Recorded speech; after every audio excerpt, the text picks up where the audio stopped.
Kuidas parlamendi ametnik tunnetab oma rolli ja tähtsust? Ühest küljest selles mõttes, et kuidas te nagu tunnetate, kas teil on väga palju tööd, et kas teist, ütleme, sõltub selles mõttes väga palju midagi, et teil on väga suur koormus ja näiteks ilma teieta, üldse ametnikkonnata jookseks see institutsioon kohe kinni.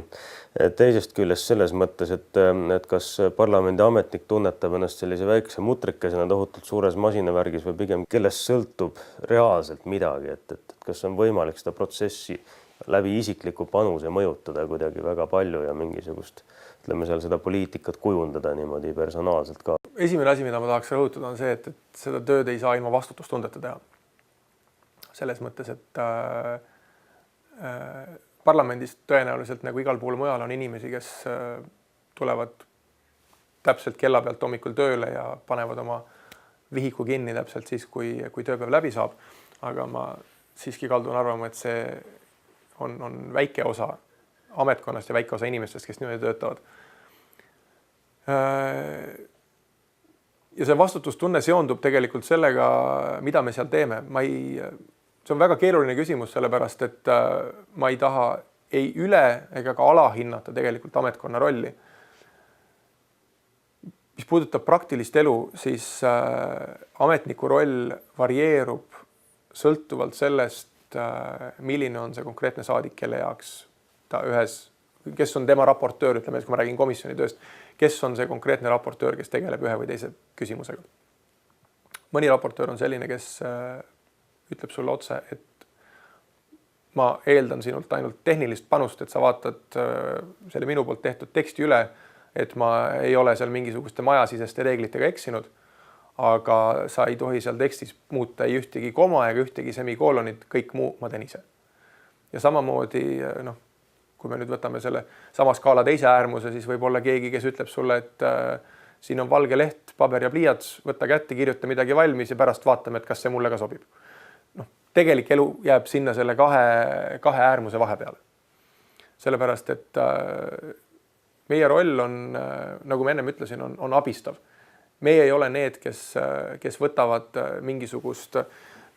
mingisuguseid otsuseid vastu, aga samas me oleme need inimesed, kes kannavad mõnes mõttes vastutust ja kes kannavad tegelikult ka selle organisatsiooni kontinuiteeti.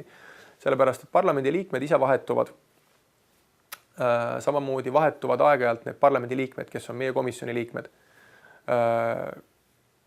Parlamendi liikmed valitakse iga 5 aasta tagant ümber, iga 2,5 aasta tagant toimub ka kerge liikumine maja sees, kui valitakse ümber parlamendi juhtkond ja nii edasi.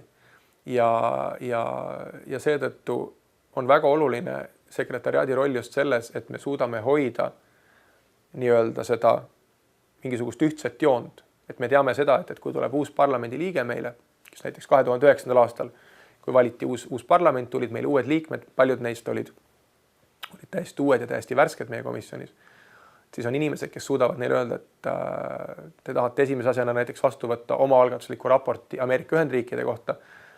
Vaadake, pool aastat tagasi eelmise parlamendi ametiaja jooksul me just võtsime selle vastu.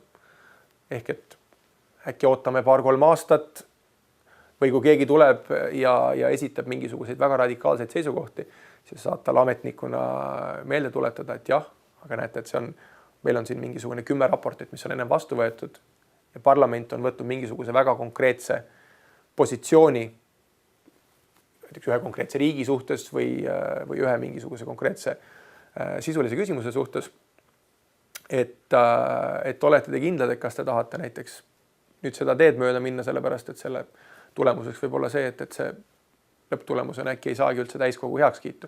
Et ma ei taha ei üle ega alahinnata ametkonna rolli, sellepärast, et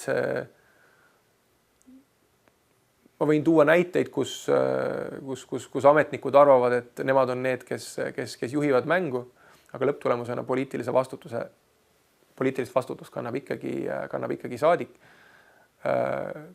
Kui mõni projekt, mida see administraator püüab seal nagu nii-öelda suunata või ühes teatud valdkonnas kuhugile poole kallutada, siis lõpptulemusena, kui see läheb hästi, siis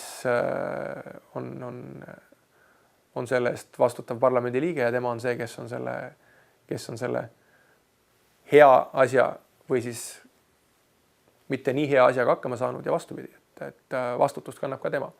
Ehk et seal ma arvan, et me ise oleme täiesti teadlikud oma rollist ja oma vastutusest, aga samamoodi on meie rollist teadlikud ka parlamendisaadikud.